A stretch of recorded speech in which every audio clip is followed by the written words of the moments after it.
Hello everyone, आप सभी का स्वागत है मेरे चैनल पे स्टडी पॉइंट पे। और हम इसमें स्टार्ट करने जा रहे हैं एनसीईआरटी बुक्स का एक्सप्लेनेशन। तो सबसे पहले मैं ले रही हूँ ज्योग्राफी क्लास 6, जिसका फर्स्ट चैप्टर है सोलर सिस्टम। सोलर सिस्टम, सूर्यमंडल में पृथ्वी। तो हम सभी जानते हैं कि जितनी भी चीज़ें रात में अगर हम चीज़ें देखें तो टिमटिमाती हुई नज़र आती हैं, तारे नज़र आते हैं, चंद्रमा नज़र आता है। तो जितनी भी चीज़ें रात में आसमान में, चंद्रमा, सूर्य और वे सभी वस्तुएं जो रात में के समय आसमान में चमकती हुई नज़र आती है, उन्हें हम खगोलीय पिंड कहते हैं। खगोलीय पिंड कैसे होते हैं? बड़े आकार के, गर्म और गैसों के बने होते हैं। इनमें खुद का ऊष्मा और प्रकाश भी होता है और जिसका वो उत्सर्जन भी करते हैं। ऐसे खगोलीय पिंड तारे कहलाते हैं। अब खगोलीय जितनी भी चमकती हुई चीज़ें हैं वो खगोलीय पिंड हैं, लेकिन ऐसा नहीं है कि सभी खगोलीय पिंड के पास खुद का प्रकाश और खुद की ऊर्जा रहती है। कुछ खगोलीय पिंड जिनके पास खुद का प्रकाश, खुद की ऊर्जा रहती है, जैसे कि सूर्य, लेकिन सभी के पास खुद का प्रकाश और खुद की ऊष्मा नहीं होती है, जैसे कि चंद्रमा। हम सभी ने देखा होगा कि रात में हमें बहुत सारे अनगिनत तारे दिखाई देते हैं और इनमें जो नज़र आते हैं, इनके पास कुछ के पास खुद का ऊष्मा और प्रकाश नज़र होता है। पर क्या हम उन सभी की ऊष्मा को, एनर्जी को महसूस कर पाते हैं? नहीं, क्योंकि वो इतने ज़्यादा दूर हैं कि हम उनकी प्रकाश को और उनकी ऊष्मा को महसूस, सिर्फ उनका प्रकाश टिमटिमाने के रूप में देख सकते हैं। हम उनकी ऊष्मा को महसूस नहीं कर सकते और यही कारण है कि वो बहुत ज़्यादा छोटे दिखाई देते हैं। अब तारों का जो समूह होता है, जो हम आसमान में रोज़ देखते हैं, उसको हम कहते हैं नक्षत्र मंडल। नक्षत्र मंडल एक जो सबसे बड़ा है उसको हम कहते हैं अर्सा मेजर या बिग बियर, और उसके बाद जो सबसे छोटा है उसे हम बोलते हैं स्मॉल बियर। स्मॉल बियर या ग्रुप ऑफ 7 स्टार या सप्त तारों, ऋषि संगत 7 तारों का समूह। इनमें से जो ये पूरे नक्षत्र मंडल में सबसे छोटा है और इनका जो ग्रुप है, इसमें जो सबसे मेन होता वो होता ध्रुव तारा, जो हमेशा नॉर्थ, उत्तर की तरफ निकलता था और इसके ज़रिए लोग पुराने टाइम में दिशा निर्देशन का भी कार्य कर लेते थे। मतलब कि ये डिसाइड रहता था कि जो ध्रुव तारा है, ये देखिए, ये एक डायग्राम है जिसके थ्रू वो पता लगा लेते थे कि ध्रुव तारा उत्तर में है तो हम किस दिशा में हैं। इसे ये हमेशा उस पे रहता। अब कुछ ऐसे पिंड या प्लैनेट जो ऊष्मा और प्रकाश जिनकी खुद की नहीं होती, उन्हें हम ग्रह कहते हैं या पिंड कहते हैं या प्लैनेट कहते हैं। प्लैनेट जो वर्ड आया वो किससे आया? प्लैंटी वर्ड से आया, जिसका अर्थ होता परिभ्रमक या चारों ओर घूमने वाला। जैसे कि अर्थ जिस पे हम रह रहे हैं, वो भी एक प्लैनेट है जिसके पास ना ही खुद का प्रकाश है और ना ही खुद की ऊर्जा है। वो दोनों ही सूर्य से ले रही। सूर्य हमें प्रकाश भी देता और एनर्जी भी देता।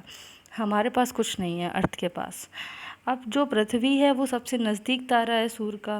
पृथ्वी को बहुत अधिक दूरी, जैसे चंद्रमा, या चंद्रमा से हम, अर्थ से हम चंद्रमा को देखते हैं वो हमें चंद्रमा जैसा नज़र आता, उसी तरह हम चंद्रमा से जब अर्थ को देखेंगे तो हमें वो वैसा ही नज़र आएगा, अर्थ भी वैसी ही नज़र आएगी। अब ये हमारा सोलर सिस्टम है, ये हमारा सोलर सिस्टम है जिसमें ये रहा सन और ये सारे प्लैनेट्स की पोजीशन।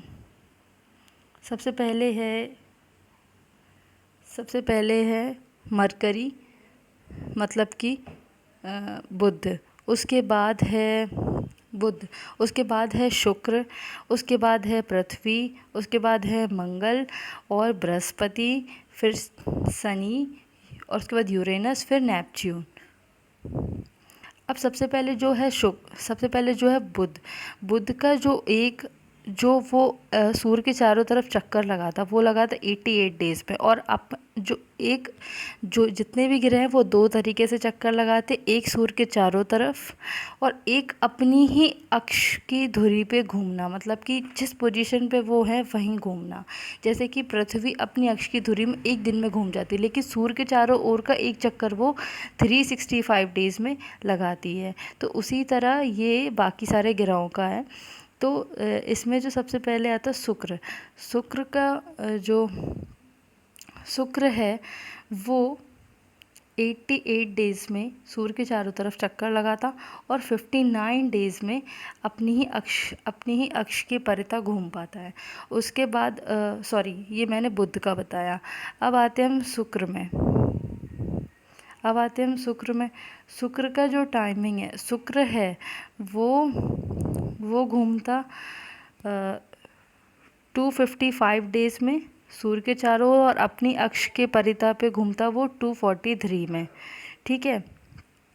उसके बाद है पृथ्वी। तो पृथ्वी का तो हम सब नॉर्मल जानते हैं कि 365 डेज़, और उसके बाद एक दिन में वो अपनी अक्ष के परितः पूरा चक्कर लगा लेती और एक दिन में वो चंद्रमा भी उसके चक्कर लगा लेता। अब उसके बाद है मंगल का टाइम है 687 डेज़। ये है सन के लिए और खुद के वो एक दिन में चक्कर लगाता और चंद्रमा के 2 दिन का। और बृहस्पति में है ये टाइम 11 साल 11 महीने लगभग 12 साल, मतलब जो बृहस्पति है वो 12 साल में सूर्य का एक चक्कर लगा पाती, सन का, जुपिटर। और जो वो खुद की परितः में खुद अक्ष पे जो घूमता है वो 9 घंटे और 56 मिनट में वो एक चक्कर लगा पाती। इसी तरह शनि का है। शनि 29 साल और 5 महीने में एक चक्कर सन का लगा पाता और चारों तरफ घूम पाता। लेकिन आपको सिर्फ नॉर्मल अर्थ का याद रखना है और उसके आसपास के 1-2 ग्रह का, जो पेपर में पूछा जाता है। अब उसके बाद हम आते हैं चंद्रमा एक उपग्रह है जो और पृथ्वी का वो केवल इकलौता ग्रह है। अब सौरमंडल में 8 ग्रह हैं और कुछ छोटे छोटे ग्रह हैं जो उल्का पिंड से मिलके बने होते हैं, तो उसको हम लोग क्षुद्र ग्रह कहते हैं। अब जो सूर्य हमेशा कहाँ मेन है सूर्य, और जो केंद्र पे होता है, जिसके खिंचाव के कारण सारे ग्रह उसकी तरफ होते हैं। और जो पृथ्वी की सूर्य से दूरी है वो 15 करोड़ किलोमीटर की दूरी पे है। सूर्य से हमें ऊर्जा मिलती और प्रकाश मिलता। अब हमारे ग्रह में केवल 8 सूर्य से दूरी के अनुसार है, तो सबसे करीब है बुध, फिर उसके बाद शुक्र, पृथ्वी, मंगल, बृहस्पति, यूरेनस और नेपच्यून। और जो एक ट्रिक है जिसके थ्रू हम ये याद रख सकते हैं कि कौन सा ग्रह कितने पास है, तो उसकी ट्रिक ये है कि my for Mercury, very, Venus मतलब बुध शुक्र, एफिशिएंट मतलब अर्थ, मदर, एम फॉर हो गया फिर से हमारा मरकरी के बाद Mars, M for Mars, just मतलब हो गया जुपिटर,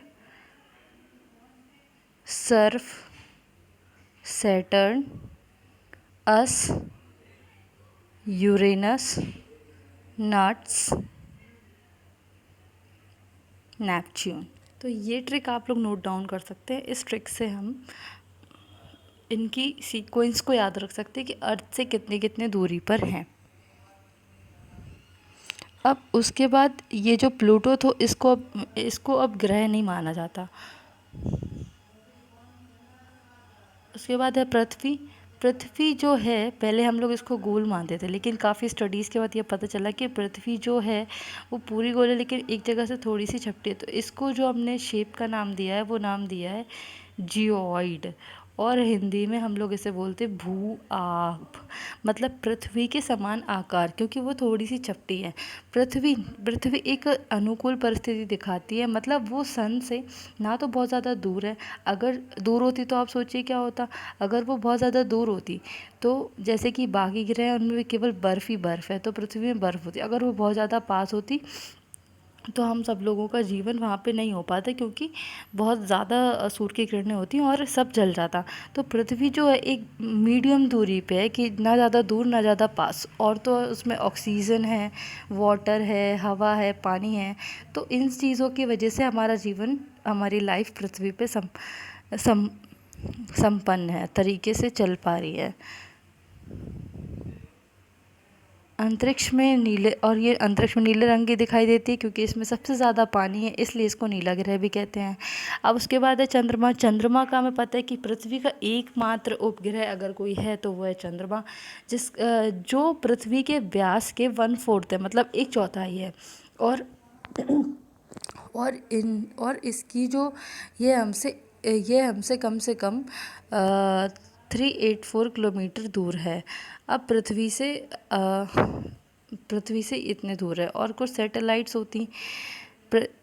ये एक नेचुरल उपग्रह है ऑलरेडी, लेकिन हम लोग कुछ सैटेलाइट भेजते हैं अंतरिक्ष में, जिसके थ्रू हम वहाँ के बारे में जानकारियाँ लेते रहते हैं। चंद्रमा पृथ्वी का एक चक्कर लगभग 27 दिन में पूरा कर पाता, और इसी समय वो अपने अक्ष पे चक्कर पूरा करता है। चंद्रमा का केवल हमें एक भाग दिखाई देता। असल में जो चंद्रमा है वो चट्टान, पर्वत और गड्ढों से मिलके बना है। अब क्षुद्र ग्रह, मैंने बताया था कि छोटे छोटे जो असंख्य टुकड़े हैं, पिंड हैं, जो सूर्य के चारों तरफ चक्कर लगाते हैं, उन्हें हम क्षुद्र ग्रह कहते हैं। उल्का पिंड क्या होते हैं? सूर्य के चारों ओर चक्कर लगाने वाले पत्थरों के टुकड़े उल्का पिंड कहलाते हैं। कभी कभी ये उल्का पिंड इतने करीब आ जाते हैं कि इनकी प्रवृत्ति पृथ्वी पर गिरने की हो जाती है। उसके बाद क्या है, आकाशगंगा क्या होता कि लाखों तारों का समूह एक पट्टी की तरह है, उसे हम आकाशगंगा कहते हैं। और जो हमारा सौर मंडल है वो इसी मिल्की वे में है, आकाशगंगा में ही है। और ये आकाशगंगाएं मिलके ब्रह्मांड का निर्माण करती हैं। तो इसे हमें सिंपल से डायग्राम के थ्रू समझ सकते हैं कि ये अर्थ है, और उस अर्थ एक सौरमंडल में इंक्लूड है, मतलब एक सौरमंडल है जिसका एक हिस्सा हमारी पृथ्वी है, और ये सौरमंडल एक हिस्सा है आकाशगंगा का, और ऐसी कई आकाशगंगाएं मिलके एक ब्रह्मांड का निर्माण करती हैं। तो गाइस, ये चैप्टर ख़त्म हो गया। Hope you like it, and I will try to improve myself, because this is my first video. आई am very nervous, but day by day I will increase. Thank you.